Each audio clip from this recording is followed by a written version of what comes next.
بسم اللہ الرحمن الرحیم۔ اگر ابھی تک آپ نے ہمارا چینل سبسکرائب نہیں کیا ہے تو ابھی اور اسی وقت سبسکرائب کر لیں۔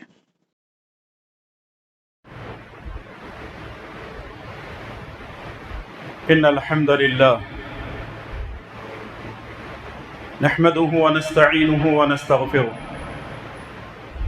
ونعوذ باللہ من شرور انفسنا ومن سیئات اعمالنا من يهده الله فلا مضل له ومن يضلله فلا هادي له واشهد ان لا اله الا الله وحده لا شريك له واشهد ان محمدا عبده ورسوله اما بعد فان خير الحديث كتاب الله وخير الهدي هدي محمد صلى الله عليه وسلم وشر الأمور محدثاتها وكل محدثة بدعة وكل بدعة ضلالة وكل ضلالة في النار فأعوذ بالله السميع العليم من الشيطان الرجيم من همزه ونفخه ونفثه يا أيها الذين آمنوا اتقوا الله حق تقاته ولا تموتن إلا وأنتم مسلمون يا أيها الناس اتقوا ربكم الذي خلقكم من نفس واحدة وخلق منها زوجها وبث منهما رجالا كثيرا ونساء واتقوا الله الذي تساءلون به والأرحام إن الله كان عليكم رقيبا يا أيها الذين آمنوا اتقوا الله وقولوا قولا سديدا يصلح لكم أعمالكم ويغفر لكم ذنوبكم ومن يطع الله ورسوله فقد فاز فوزا عظيما أعوذ بالله السميع العليم من الشيطان الرجيم من همزه ونفخه ونفثه لن تنالوا البر حتى تنفقوا مما تحبون وما تنفقوا من شيء فإن الله به عليم رب اشرح لي صدري ويسر لي أمري واحلل عقدة من لساني يفقهوا قولي سبحانك لا علم لنا إلا ما علمتنا إنك أنت العليم الحكيم اللهم انفعنا بما علمتنا وعلمنا ما ينفعنا وزدنا علما اللهم آمین یا رب العالمین۔ ہر قسم کی تعریف و توصیف، بڑائی اور بزرگی، حکمتیں، حکومتیں، شان و شوکت اسی اللہ رب ذوالجلال والاکرام کے لیے لائق و زیبا ہے جو ساری کائنات کا تنہا مالک ہے۔ وہ اول سے ہے آخر تک رہے گا، اس کی ذات میں کوئی شریک نہیں۔ اللہ احد، اللہ اکیلا ہے۔ اللہ الصمد، اللہ بے نیاز ہے۔ لم یلد ولم یولد، جنا ہے اور نہ جنا گیا ہے۔ وَلَمْ يَكُنْ لَهُ كُفُوًا أَحَدٌ، اس کے برابر کوئی نہیں ہے۔ اور درود و سلام ہو تمام انبیاء علیہم السلام پر، خصوصاً میرے اور آپ کے پیارے نبی امام الانبیاء والمرسلین، امام اعظم، قائد اعظم، مرشد اعظم جناب محمد الرسول اللہ صلی اللہ تعالی علیہ وسلم کی ذات مقدسہ پر۔ اللہم صلی وسلم وبارک وسلم علی نبینا محمد وعلی آلہ وصحبہ اجمعین۔ قابل قدر بزرگوں، نوجوان دوستوں، پردہ نشی خواتین اسلام، مائیں اور بہنیں، گزشتہ کئی ماہ سے سارے ملک میں وقف بل کے خلاف احتجاجات ہو رہے ہیں اور مسلم پرسنل لا بورڈ کی طرف سے جگہ جگہ باقاعدہ ٹینٹ لگا کر بیٹھے ہیں اور وقف بل کے تعلق سے جو نئی ترمیمات ہیں جو مرکزی حکومت نے لگائے ہیں اس کے خلاف احتجاج ہو رہا ہے۔ لیکن عجیب بات یہ ہے کہ سارے ملک میں مسلم پرسنل لا بورڈ کی سرپرستی میں یہ سارے کام تو ہو رہے ہیں، لیکن خود مسلمانوں کو وقف بل کے تعلق سے یا وقف قوانین کے تعلق سے معلومات نہیں ہیں۔ مسلمانوں کو یہ بھی معلوم نہیں ہے وقف بھی کوئی چیز ہوتی ہے شریعت کے اندر۔ اس کے قوانین کیا ہیں، اس کے قواعد کیا ہیں، اس کے اصول کیا ہیں، اس کے شرائط کیا ہیں، ایک بہت بڑی لمبی اور طویل فہرست ہے جو آپ کے سامنے صرف ایک خطبہ جمعہ میں پیش نہیں کیا جا سکتا۔ آج کے خطبہ جمعہ میں میں کوشش کروں گا اس مختصر سے وقت میں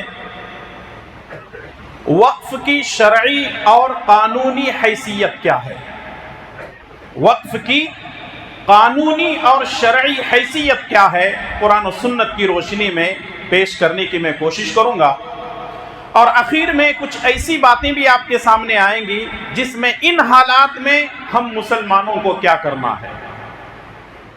ان تمام گزارشات کے ساتھ اپنی بات کو میں ختم کروں گا۔ دعا کیجئے کہ اللہ رب العالمین مجھے اور آپ تمام کو اس کے احکامات پر عمل کرنے اور پیارے نبی جناب محمد الرسول اللہ صلی اللہ علیہ وسلم کی تعلیمات پر اپنی زندگی گزارنے کی توفیق نصیب فرمائے، آمین۔ آئیے سب سے پہلے قرآن کریم کی 2 آیتیں اور ایک حدیث آپ کی خدمت میں پیش کر دیتا ہوں، پھر اس کے بعد اس کی وضاحت ہوگی۔ اللہ تبارک و تعالی نے سورہ آل عمران کی آیت نمبر 92 میں ارشاد فرمایا، لن تنالوا البر حتى تنفقوا مما تحبون،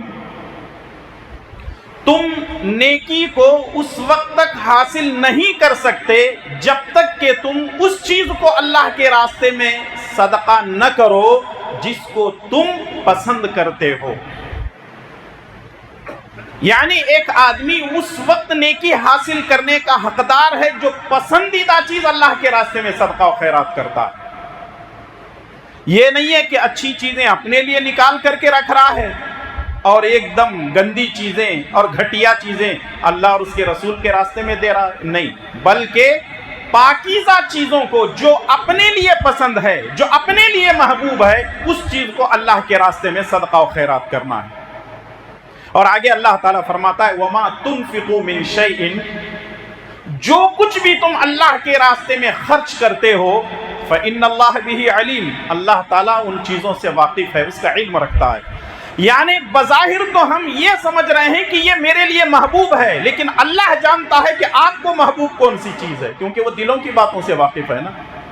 تو اس لیے جو اپنے لیے محبوب ہے اللہ کے راستے میں اسی محبوب چیز کو خرچ کرنا ہے، جس کو انفاق فی سبیل اللہ کہا جاتا ہے، صدقہ کہا جاتا ہے، یا اللہ کے راستے میں خرچ کرنا بھی کہا جاتا ہے۔ اب یہ کس کے لیے ہوگا خرچ، ہم کس کے لیے کریں گے؟ سورہ بقرہ کی آیت نمبر 177 یہ پوری بڑی آیت ہے، جا کر کے آپ اپنے گھر میں اس کا ترجمہ پڑھ سکتے ہیں۔ کن کے لیے صدقہ کرنا ہے، خیرات کرنا؟ اللہ تبارک و تعالیٰ نے بیان فرمایا۔ اللہ نے فرمایا وَآتَ الْمَالَ عَلَى حُبِّهِ ذَوِي الْقُرْبَى وَالْيَتَامَى وَالْمَسَاكِينَ وَابْنَ السَّبِيلِ وَالسَّائِلِينَ وَفِي الرِّقَابِ۔ اب اللہ تعالیٰ نے کن لوگوں پر خرچ کرنا ہے اس کی وضاحت کی ہے۔ فرمایا وَآتَ الْمَالَ عَلَى حُبِّهِ، اللہ کی خاطر، اللہ کی محبت میں اپنے مال کو خرچ کرنا ہے۔ کن لوگوں پر؟ ذوی القربہ، رشتہ داروں پر خرچ کرنا ہے، والیتامہ، یتیموں پر خرچ کرنا ہے، والمساکین، مسکینوں پر خرچ کرنا ہے، وابن السبیل، مسافروں پر خرچ کرنا ہے، والسائلین، اور سوال کرنے والوں پر خرچ کرنا ہے، وفی الرقاب، قیدیوں کو چھڑانے میں اپنے پیسے کو لگا کر کے خرچ کرنا ہے۔ اس کا مطلب یہ ہے کہ اللہ تبارک و تعالیٰ نے خرچ کرنے کے لیے بھی کہا، اور کہاں کہاں خرچ کرنا ہے، صدقہ و خیرات کرنا ہے، اللہ تبارک و تعالیٰ نے اس کی بھی وضاحت کر دی ہے۔ لیکن آئیے، یہ تو صرف صدقہ و خیرات کی اور اللہ کی راہ میں خرچ کرنے کی بات ہوئی۔ انسان جو کچھ بھی خرچ کرتا ہے اس کے فائدے دنیا اور آخرت دونوں جگہ ملتے ہیں۔ کچھ فائدے دنیا میں اللہ تعالیٰ دیتا ہی ہے، نو ڈاؤٹ، اس میں کوئی شک نہیں ہے، لیکن اگر آپ کو اس کے بدلے میں دنیا میں کوئی چیز نہیں ملتی ہے تو آخرت میں تو پکا ملنا ہی ملنا ہے، اس میں کوئی شک و شبہ نہیں ہے۔ لیکن کچھ چیزیں ایسی ہیں دنیا اور آخرت دونوں جگہ اس کا اللہ تبارک و تعالیٰ اجر دیتا ہے۔ اس کو سمجھنے کے لیے آئیے صحیح مسلم کے حوالے سے ایک حدیث میں آپ کی خدمت میں پیش کر دیتا ہوں. عن ابی ہریرہ رضی اللہ تعالی عنہ قال قال رسول اللہ صلی اللہ علیہ وسلم اذا مات الانسان انقطع عنه عمله الا من ثلاثہ الا من صدقۃ جاریہ او علم ينتفع به او ولد صالح يدعو له. ابو ہریرہ رضی اللہ تعالی عنہ اس حدیث کے راوی ہیں. پیارے نبی جناب محمد الرسول اللہ صلی اللہ علیہ وسلم نے فرمایا اذا مات الانسان انقطع عنه عمله الا من ثلاثہ. انسان جب مر جاتا ہے سارے اعمال اس کے منقطع ہو جاتے ہیں، ڈسکنیکٹ ہو جاتے ہیں، ٹوٹ جاتے ہیں. یعنی انسان جب تک وہ زندہ ہے نیک عمل کر رہا ہے اس کے نام اعمال میں لکھے جا رہے ہیں، چاہے خیر ہو یا شر ہو. لیکن تین چیزیں ایسی ہیں جو انسان کو مرنے کے بعد بھی اس کا اجر و ثواب اس کو ملتا ہے. جب تک وہ زندہ ہے تب بھی اس کا اجر مل رہا ہے، مرنے کے بعد بھی اس کا اجر اس کو ملتا ہے. نمبر ایک الا من صدقۃ جاریہ، صدقہ جاریہ کی وجہ سے اللہ تبارک و تعالیٰ اس کو اجر دیتا ہے. صدقہ جاریہ کیا ہے؟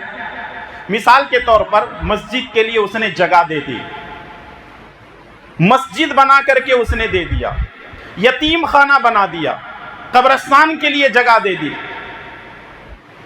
اور کنواں اس نے کھدوا دیا. جو بھی نیک کام ہیں اس کا صدقہ جاریہ جتنے لوگ اس سے فائدہ اٹھاتے رہیں گے اللہ تبارک و تعالیٰ مرنے کے بعد بھی اس کو اجر و ثواب سے نوازے گا. نمبر دو او علم ينتفع به، وہ علم جس سے فائدہ اٹھایا جائے. مثال کے طور پر ایک آدمی حافظ قرآن تھا، اس نے لوگوں کو قرآن کی تعلیم دی. ایک شخص عالم دین تھا، اس نے لوگوں کو علم سے روشناس کرایا.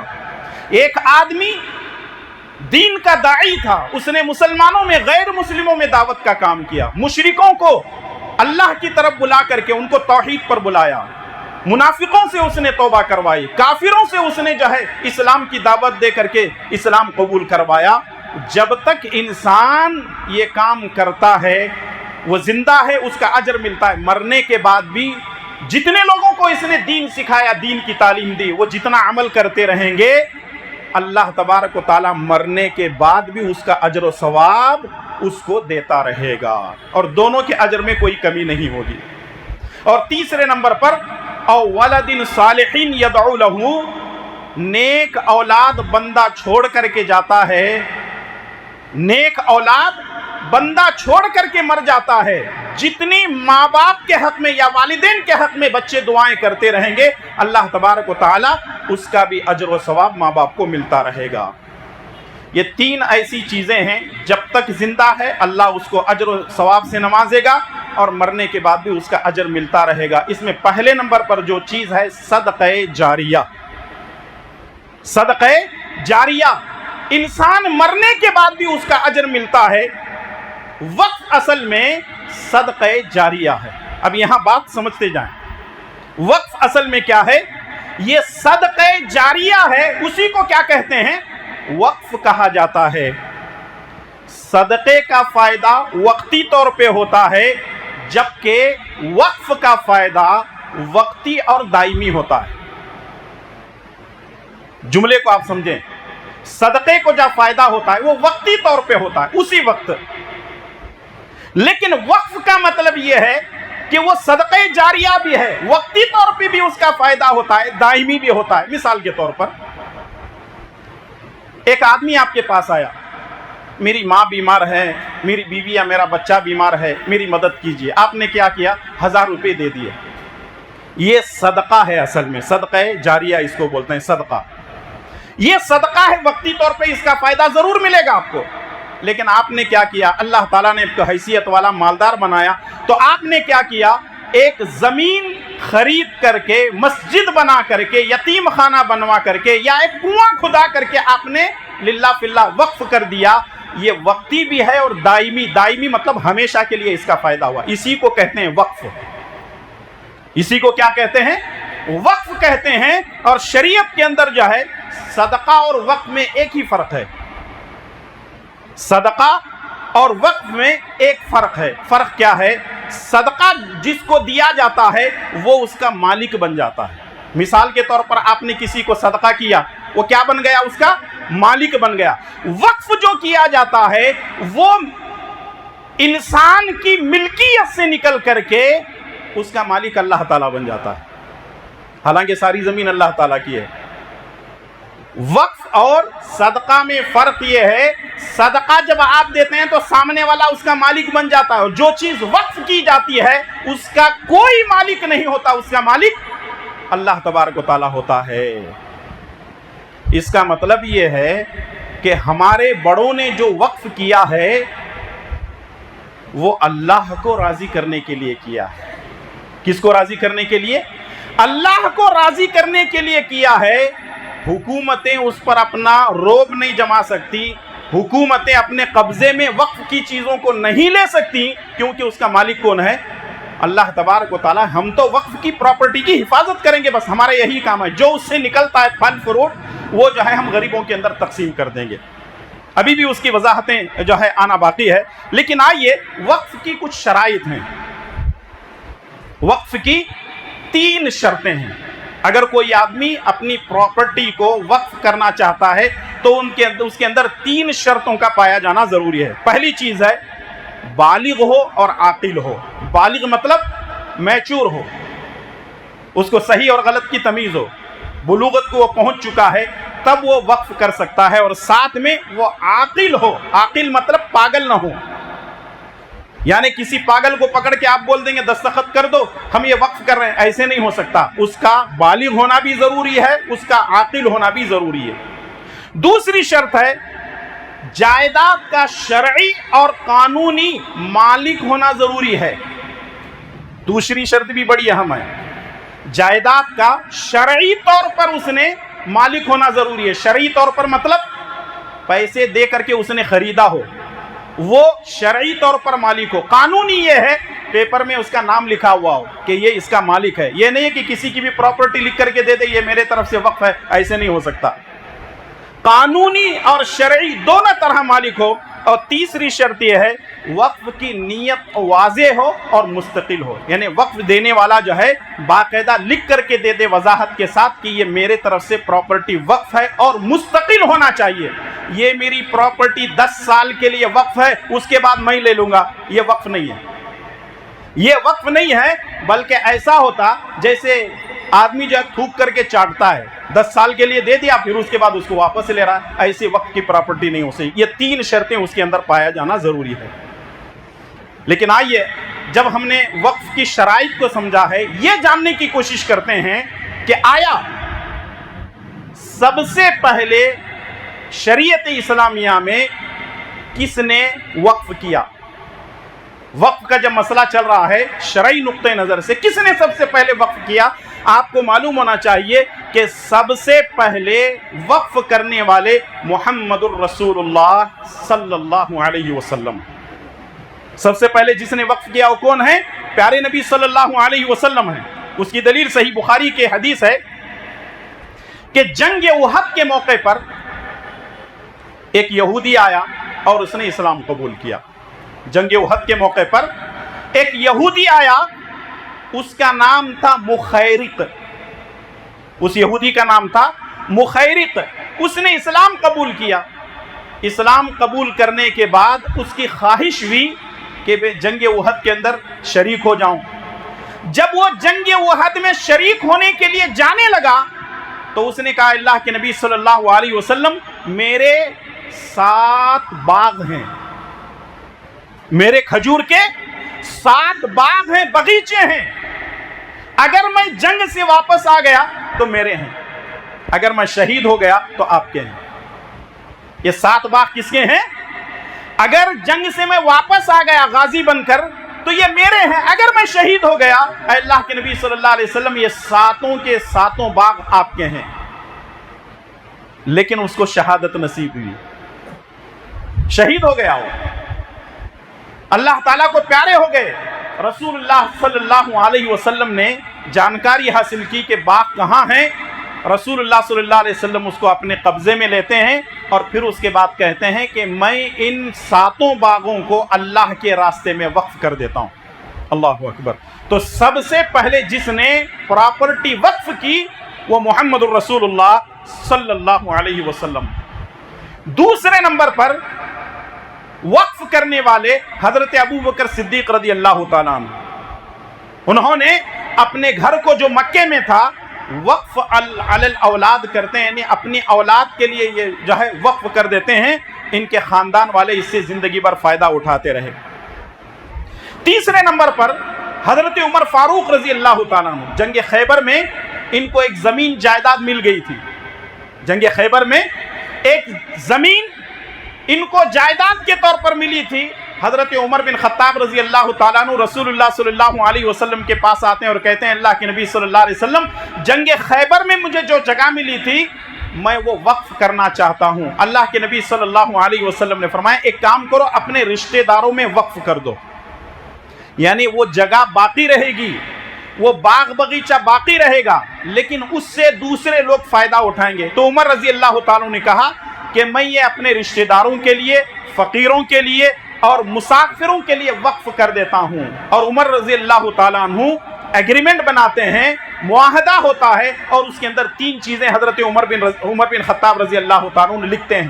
پہلی چیز یہ لکھتے ہیں کہ یہ فروخت نہیں کی جائے گی، یعنی یہ بیچی نہیں جائے گی. یہ جو وقف میں کر رہا ہوں یہ چیز بیچی نہیں جائے گی.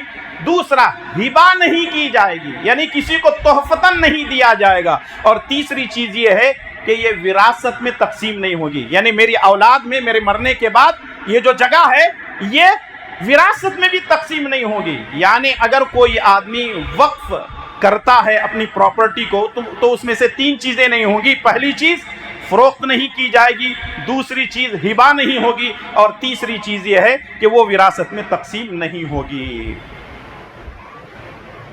اور چوتھا واقعہ وقف کرنے کے تعلق سے حضرت عثمان غنی رضی اللہ تعالیٰ عنہ کا، جیسا کہ صحیح بخاری اور صحیح مسلم کے اندر یہ روایت موجود ہے. اللہ کے نبی صلی اللہ علیہ وسلم نے مدینے میں اعلان کیا کہ مدینے کے اندر جو روما کنواں ہے، جو بھی اس کو خرید کر کے وقف کرے گا میں اس کو جنت کی گارنٹی دوں گا. حضرت عثمان غنی رضی اللہ تعالیٰ عنہ اس یہودی کے پاس جاتے ہیں جس کی ملکیت میں بیر روما تھا. جا کر کے کہنے لگتے ہیں، اور وہ یہودی کیا کرتا تھا؟ پانی کو باقاعدہ بیچتا تھا.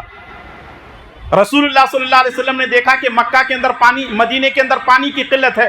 فرمایا کہ جو اس کو خریدے گا میں اس کو جنت کی خوشخبری دوں گا. حضرت عثمان غنی رضی اللہ تعالیٰ عنہ اس کے پاس جاتے ہیں اور کہنے لگتے ہیں کتنے میں بیچے گا؟ اس نے کہا میں نہیں بیچوں گا. کہا ڈبل دے دوں گا.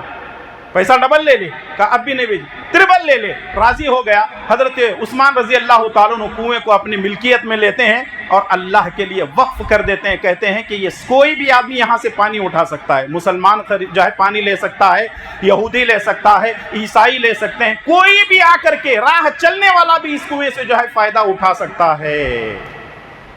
حضرت عثمان غنی رضی اللہ تعالیٰ عنہ نے بیر روما کو خریدا اور اللہ کے لیے وقف کر دیا. اور 5ویں نمبر پر حضرت علی ابن ابی طالب رضی اللہ تعالیٰ عنہ، انہوں نے ایک کنواں ہے جس کا نام ہے ابی نیزر ایک کنواں ہے، اس کو انہوں نے خریدا اور خرید کر کے وقف کر دیا، لیکن اس کا متولی اپنے بیٹے حسین رضی اللہ تعالیٰ عنہ کو بنا دیا. یہاں تک کہ چھٹا اور آخری واقعہ میں دلیل کے طور پہ پیش کر رہا ہوں وقف پراپرٹی کے بارے میں. قرآن کریم کی یہ آیت نازل ہوئی جو میں نے شروع میں آپ کے سامنے تلاوت کی ہے. اللہ تبارک و تعالیٰ نے فرمایا لن تنالوا البر حتى تنفقوا مما تحبون، کہ تم اس وقت تک نیکی کو نہیں پہنچ سکتے جب تک کہ اس چیز کو اللہ کے راستے میں خرچ نہ کرو جو تمہارے لیے محبوب ہو، جو تمہارے لیے پسندیدہ ہو. جب یہ آیت نازل ہوئی حضرت ابو طلحہ رضی اللہ تعالیٰ عنہ نبی کریم صلی اللہ علیہ وسلم کے پاس گئے اور کہنے لگے اللہ کے نبی صلی اللہ علیہ وسلم، میرے پاس ایک باغیچہ ہے جس کا نام بیرحہ ہے، میں اللہ کے لیے اس کو وقف کر دیتا ہوں. اور یہ بیرحہ جو کنواں ہے مسجد نبوی کے بالکل قریب تھا. رسول اللہ صلی اللہ علیہ وسلم کبھی کبھی صحابہ کرام کو لے جا کر اس کنویں کے منڈیر پر بیٹھتے. اس کنویں کا پانی بڑا میٹھا اور بڑا ٹھنڈا ہوتا تھا. نبی صلی اللہ علیہ وسلم اس کنویں سے پانی پیتے. نبی صلی اللہ علیہ وسلم سیراب ہو کر کے بالکل آرام اور سکون کے ساتھ بیٹھتے, پھر اس کے بعد آ جاتے تھے. انہوں نے کہا اللہ کے نبی صلی اللہ علیہ وسلم بے رہا یہ جو کنواں ہے میں اللہ کے راستے میں وقف کر دیتا ہوں. اللہ کے نبی صلی اللہ علیہ وسلم نے فرمایا ایسا کرو, اپنے رشتہ داروں کے اندر وقف کر دو, یعنی چیز باقی رہے گی, اس کی جو فصل آئے گی وہ سب میں تقسیم ہو جائے گی. انہوں نے نبی کریم صلی اللہ علیہ وسلم کی بات کو مان لیا. ان تمام واقعات کو, حالانکہ واقعات بہت زیادہ ہیں, حضرت ابو درداء رضی اللہ تعالیٰ عنہ, حضرت ابو سعید خدری رضی اللہ تعالیٰ عنہ, حضرت ابو عبد الرحمن بن عوف, بہت سارے ایسے صحابہ کرام ہیں جنہوں نے اپنی پراپرٹی کو وقف کر دیا. اور آپ کو معلوم ہونا چاہیے مدینے میں آج بھی حضرت عثمان غنی رضی اللہ تعالیٰ عنہ کے نام پر ایک اکاؤنٹ چلتا ہے. وجہ کیا ہے؟ 1400 سال پہلے انہوں نے اپنی پراپرٹی اللہ کے لیے وقف کر دی تھی. مسلم حکومتیں جو بھی آتی رہیں اس کو بچا بچا کر کے رکھے, اور سعودی حکومت نے کیا کیا, اس کے اوپر ایک بڑی عمارت قائم کی, اور اس کا جو پیسہ آتا ہے غریبوں میں تقسیم ہوتا ہے. لیکن وقف عثمان بن عفان رضی اللہ تعالیٰ عنہ کے نام پر باقاعدہ ان کا اکاؤنٹ چلتا ہے. ایک NGO چلا ہے, تنظیم حکومت کے ماتحت میں چلتی ہے, اور اس طریقے سے جو ہے آج بھی وہ اکاؤنٹ ان کا چل رہا ہے. ذرا سوچیں, اخلاص کی نیت پر بندہ اگر کرتا ہے تو وہ دنیا سے چلے جاتا ہے, لیکن اس کے نام سے وہی پراپرٹی چلتے رہتی ہے, وقف چلتا رہتا. ہم کو اپنی زندگی کے اندر پورے ایسے کام کرنے چاہیے, ہم مر بھی جائیں لوگ اس سے فائدہ اٹھاتے رہیں. کہیں کنواں آپ کھدوا دیں, کہیں بورویل لگا دیں, کہیں مسجد بنا دیں, کہیں مدرسہ بنا دیں, کہیں یتیم خانہ بنا دیں, قبرستان کے لیے جگہ دے دیں. بھائی آج لوگوں کے پاس پراپرٹی ہے لیکن وہ اللہ کے راستے میں وقف کرنا نہیں چاہتے ہیں, اللہ کے راستے میں دینا نہیں چاہتے ہیں. ہاں بینک بیلنس رکھ کر کے مریں گے, پراپرٹی رکھ کر کے مریں گے. ہوگا ایسا, مرنے سے پہلے ہی بچے باپ کے مرنے کی دعا کرتے ہیں. ایسی اولاد کو ہم نے دیکھا ہے, باپ کروڑوں میں ہے, نہ مسجد کے لیے دیتا ہے, نہ مدرسے کے لیے, نہ غریبوں میں فلاں فلاں کسی میں تقسیم نہیں کرتا.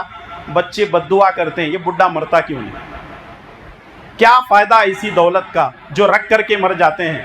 اور آج بھی ہم نے ایسی اولاد کو, ایسے خاندانوں کو دیکھا ہے, جب تک باپ زندہ تھا مل کر کے تھے, باپ مرنے کے بعد پراپرٹی کی وجہ سے 30-40 سال ہو گئے ایک دوسرے کی شکل نہیں دیکھتے ہیں. کس کی وجہ سے؟ دولت کی وجہ سے. وہی اللہ کے راستے میں کچھ کر گئے ہوتے, مسجد مدرسہ, کچھ یتیم خانہ, عیدگاہ یا قبرستان بنا گئے ہوتے, اس کا فائدہ ہوتا. تو بتانے کا مقصد یہ ہے, یہ صدقہ جاریہ ہے. یہ کیا ہے؟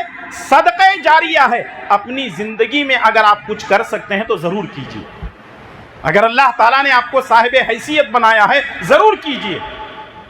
آج کل حالات ایسے ہو گئے جیسے یہ مسجد ہم دیکھ رہے ہیں, اس مسجد کو بنانے میں ذمہ داروں کو کتنے پاپڑ بیلنے پڑے. کبھی وہاں جا رہے ہیں, کبھی یہاں جا رہے ہیں, کبھی ادھر جا رہے ہیں, کبھی ادھر جا رہے ہیں, مشرق مغرب شمال جنوب ہر جگہ گھوم رہے ہیں. اور لوگ جو ہے دیتے بھی ہیں, حساب کتاب بھی پوچھ رہے ہیں, ہمیں دیے تھے کیا ہوا؟ ایک مرتبہ آپ نے دے دیا, آپ کا کوئی حق نہیں ہے حساب کتاب پوچھنے کے لیے. اللہ کے بندے ہیں, چلا رہے ہیں, لیکن ابھی بھی کام ماشاءاللہ باقی ہے اس کا. اس لیے آپ لوگ خیال کریں, ان لوگوں کو اللہ تعالیٰ جزائے خیر دے, اللہ تعالیٰ ان کو دنیا اور آخرت کی بھلائیاں نصیب کرے, جنہوں نے اتنی بڑی مسجد کو جو ہے بنایا ہے, قائم کیا ہے. اللہ تعالیٰ ان کو جو ہے اس دنیا میں خیر کا معاملہ کرے, آخرت میں اللہ تبارک و تعالیٰ جنت میں ان کو جگہ عنایت فرمائے. اللہم آمین یا رب العالمین. تو بتانے کا مقصد یہ ہے, وقف ہم کو کرنا ہے اور اللہ تعالیٰ کے راستے میں خوب خرچ کرنا ہے. اب رہا مسئلہ یہ کہ ان تمام حدیثوں کو ہم سامنے رکھتے ہیں, واقعات کو سامنے رکھتے ہیں, تو ہمیں 3 چیزیں معلوم ہوتی ہیں. یعنی وقف کی اہل علم نے 3 قسمیں بیان کی ہیں. پہلی قسم ہے وقف عام, یعنی جو چاہے اس سے فائدہ اٹھا سکتا ہے. نمبر 2 وقف خاص, یعنی متعین لوگ ہی اس سے فائدہ اٹھا سکتے ہیں, جیسے رشتہ دار ہے, بھائی بند ہیں, یا مسافرین ہیں, یا قیدی ہیں, یا فلاں ہیں, وہی فائدہ اٹھا سکتے ہیں. تیسرے نمبر پر وقف مشترک ہیں, یا خاص و عام, یعنی خاص و عام دونوں اس سے فائدہ اٹھا سکتے ہیں. لہٰذا وقف کی 3 قسمیں ہو گئیں, وقف عام, وقف خاص, وقف مشترک. تو اس لیے اس کو ذہن میں رکھیں اور اپنے طرف سے جو بھی آپ وقف کرنا چاہتے ہیں کر سکتے ہیں۔ اب یہ جو سلسلہ ہے وقف کا، یہ کوئی نیا نہیں ہے، بلکہ ایک تو اللہ کے پیارے نبی صلی اللہ علیہ وسلم نے وقف کیا، صحابہ کرام نے وقف کیا، تابعین نے وقف کیا، تبع تابعین نے وقف کیا، اور پھر اس کے بعد جو مسلم حکمران آتے رہے ہیں انہوں نے بھی اپنے اپنے انداز سے جو ہے اپنی پراپرٹی وقف کرتے رہے ہیں، کرتے آ رہے ہیں، اور یہ وقف کا سلسلہ قیامت تک چلتا رہے گا، کیونکہ یہ شرعی حکم ہے، شرعی حکم ہے، مسلمان الحمدللہ اس پر عمل کر رہے ہیں۔ اگر ہم اپنے ملک کی بات کریں، ہندوستان کی بات کریں، 1857 میں جب انگریز آئے تو انہوں نے جہاں ملک کو اپنے قبضے میں لے لیا تو وہیں 1857 نے وقف کی جتنی پراپرٹی تھی انگریزوں نے اپنے قبضے میں لے لیا، جتنی پراپرٹی تھی ہندوستان کے اندر۔ اور اس وقت جو ہے 1857 میں یونائٹڈ انڈیا تھا، یہ تو انڈیا، پاکستان، بنگلہ دیش یہ تو بعد میں لگے ہوئے ہیں نا، لیکن یہ یونائٹڈ انڈیا تھا۔ اس وقت جو ہے جتنی پراپرٹی وقف کی تھی انگریزوں نے اپنے قبضے میں لے گیا، مسلمانوں نے احتجاج کیا اور کہا کہ یہ شرعی مسئلہ ہے، یہ ہماری پراپرٹی ہے، یہ مسلمانوں کا حق ہے، اس لیے ہمارے حق میں دے دو۔ تو انگریزوں نے مسلمانوں کے احتجاج کرنے پر کچھ پراپرٹی اپنے پاس رکھی لیکن زیادہ تر مسلمانوں کے حوالے کر دیا۔ ملک آزاد ہوا، یہ ملک آزاد ہوا۔ آزادی کے بعد یہاں پر مسائل کھڑے ہو گئے کہ یہ وقف کی پراپرٹی کو کیا کیا جائے۔ باقاعدہ حکومت کے پاس، جو اس وقت کی موجودہ حکومت تھی، ان کے پاس علماء گئے، ان کے پاس وکلا گئے، ان کے پاس دانشور گئے اور کہنے لگے کہ دیکھو یہ شرعی مسئلہ ہے، اس کے اندر حکومتیں بھی مداخلت نہیں کریں گی، لہٰذا یہ وقف کی جتنی پراپرٹی ہے مسلمانوں کے حوالے کر دیں۔ مسلم پرسنل لا بورڈ کے اس کو حوالے کیا گیا۔ آپ کو معلوم ہونا چاہیے کہ یہ مسلم پرسنل لا بورڈ کے انڈر ہی وقف ایک ایکٹ آتا ہے، اسی کے ماتحت وقف بورڈ چلتا ہے، اسی کے ماتحت، یعنی وقف بورڈ کے ماتحت ہی یہ وقف پراپرٹی چلتی ہے۔ اور آپ کو یہ بھی معلوم ہونا چاہیے 1954 میں 1954 میں وقف ایکٹ منظور کیا گیا، وقف ایکٹ باقاعدہ ہندوستانی پارلیمنٹ میں منظور کیا گیا کہ یہ پوری کی پوری پراپرٹی کس کی ہے؟ مسلمانوں کی ہے۔ یہ وقف ایک شرعی قانون ہے، ایک شریعت کا مسئلہ ہے، اس لیے مسلمانوں کے اندر یہ چیزیں آ گئی۔ لیکن پھر اس کے بعد اس میں کچھ رد و بدل کرنا تھا، اس کے اندر ترمیمات کرنے تھے۔ 1959 1964 اور 1969 میں بھی اس کے اندر ترمیمات کی گئی، اس کے اندر تھوڑا سا قوانین اونچ نیچ ہوئے۔ 2010 اور 2013 میں بھی وقف کے قانون کے اندر جو ہے ترمیمات ہوئی، یہاں تک کہ ایک وقت ایسا آیا 2024 میں مرکزی حکومت نے اس کے اندر 50 یا 60 سے زیادہ ترمیمات کی، اور وہ ایسے ترامیم ہیں جس کو ایک مسلمان کسی بھی حالت میں نہیں مان سکتا۔ اب وہ کیا ہیں، کیسے ہیں، یہ ایک لمبی فہرست ہے۔ اب حکومت کی طرف سے جو چیزیں مرکزی حکومت کی طرف سے ہمارے سامنے آئی ہیں وہ یہ ہے کہ اس کے اندر گھپلا چل رہا ہے، اس کے اندر مسلمان قبضہ کر کے بیٹھے ہوئے ہیں، کچھ لوگ پراپرٹی کو بیچ رہے ہیں، ساری چیزیں ٹھیک ہے، مسلمان یہ کام کر رہے ہیں، اس میں کوئی شک نہیں ہے۔ دیکھیے، اگر درخت کے اندر پھول نہیں آ رہے ہیں، پھل نہیں لگ رہے ہیں، اس کا مطلب یہ نہیں کہ درخت کو کاٹ دو۔ یہ دیکھو کہ اس درخت کو بیماری کون سی ہے، دوائی ڈالو، پانی سے سیراب کرو، آج نہیں تو کل پھول بھی آئیں گے، پھل بھی آئیں گے۔ درخت کو کاٹنے کے بارے میں سوچی جا رہی ہے، لیکن یہ وقف ترمیمات کے بارے میں جو ساری چیزیں آ رہی ہیں، اس کی ایک بنیادی وجہ مسلمانوں کی اپنی غلطیاں ہیں۔ اب اصل بات پر آئیے، اور یہ بات کچھ لوگوں کو ہضم بھی نہیں ہوگی، جو وقف کی پراپرٹی پر قبضہ کر کے بیٹھے ہوئے ہیں، ان کو یہ چیز ہضم نہیں ہوگی کہ ان لوگوں نے اپنے باپ دادا کی جائیداد سمجھا ہوا ہے، اس میں وہ تصرف خاص کرتے ہیں، یعنی اپنی مرضی چلاتے ہیں۔ مثال کے طور پر وقف کی پراپرٹی ہے، وہ سمجھتے ہیں کہ میں اس کا مالک ہوں، بلکہ وہ مالک نہیں ہے، وقف پراپرٹی کا مالک جو ہے مسلم پرسنل لا بورڈ ہے۔ اب وہ کیا کرتے ہیں، وقف پراپرٹی کو سب سے پہلے اپنے ہاتھ میں لے لیے، تصرف خاص شروع کر دیتے ہیں۔ دوسری چیز یہ ہے کہ کچھ لوگوں نے ایسا بھی کیا ہے، وقف پراپرٹی کو پیپر کے اندر رد و بدل کرنے کے بعد اس کو بیچ بھی دیا ہے۔ تیسری شکل یہ ہے، مسلمانوں نے جو کام کیے وہ میں بتا رہا ہوں۔ تیسری شکل یہ ہے کہ جب ایک وقف کی کوئی پراپرٹی بن گئی، جیسے کمپلیکس بن گیا، وقف کی پراپرٹی تھی اس میں کمپلیکس بن گیا، اور اس میں جو اعلان ہوتا ہے، ٹینڈر ہوتا ہے کہ کون کتنا دے گا۔ ایک نے کہا میں 5,000 روپے دے دوں گا۔ 30 سال پہلے وہ 5,000 روپے کرایہ دیتا تھا، آج بھی اس کا کرایہ 5,000 ہے۔ وہ مالک نہیں ہے، لیتا 50,000 روپے ہے، دوسرے کو اس نے کتنے میں خود لیتا ہے 5,000 روپے وقف والوں کو دیتا ہے، لیکن خود 45,000 روپے جیب میں ڈال لیتا ہے۔ کیا یہ کمائی حلال کی ہے؟ سوچنے والی بات ہے۔ اس نے ٹینڈر کے اندر 5,000 روپے کرائے پر لے لیا۔ اچھا اگر اس سے زیادہ کرنے کی بات، جاؤ جی تمہارا نہیں ہے، وقف بورڈ والوں کیا تم کیا کرتے ہیں؟ اور اسی لیے آج پوری وقف کی جو پراپرٹی ہے، میں نے جو کتابوں کے اندر پڑھا ہے، میں نے جو اس کے تعلق سے معلومات حاصل کی ہیں، کسی نے کہا ہے 7 لاکھ ایکڑ زمین ہے پورے ہندوستان میں۔ وقف کی پراپرٹی کتنی ہے؟ 7 لاکھ ایکڑ زمین، اسکوائر فٹ نہیں، ایکڑ زمین ہے۔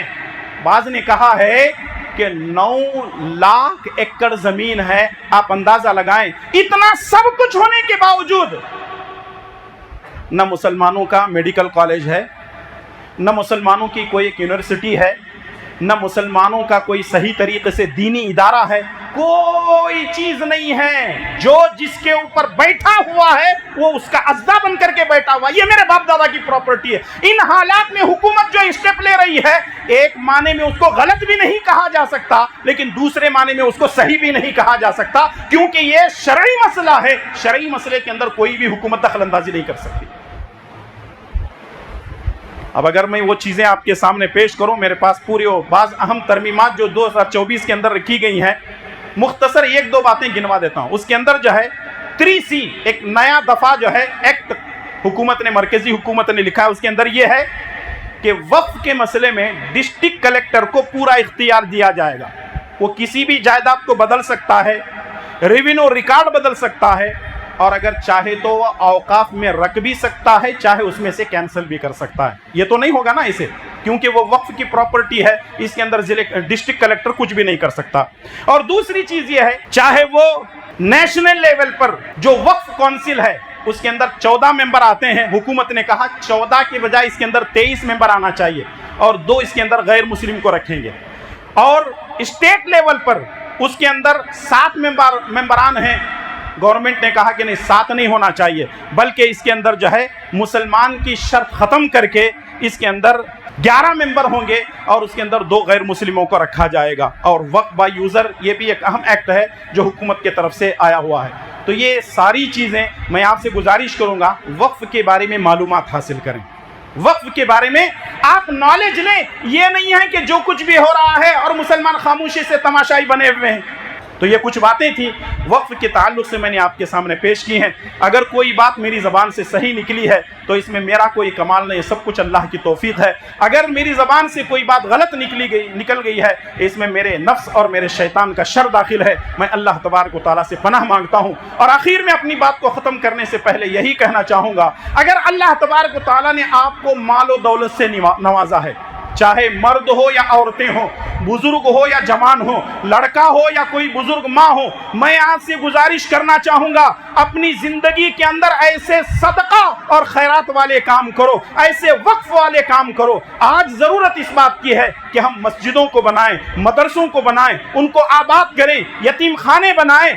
میرے بھائی اور دوستو، انگریزوں کے پاس آپ دیکھ لیں، اولڈ ایج ہوم بنا رہے ہیں، ماں باپ کو لے جا کر کے وہاں رکھ رہے ہیں۔ شکر ہے اللہ کا، اسلام مرتے دم تک ماں باپ کی خدمت کرنے کی تاکید اللہ تعالیٰ نے کی ہے، لیکن ہمارے پاس وہ چیز نہ ہونا ہے نہ ہونے دینا ہے۔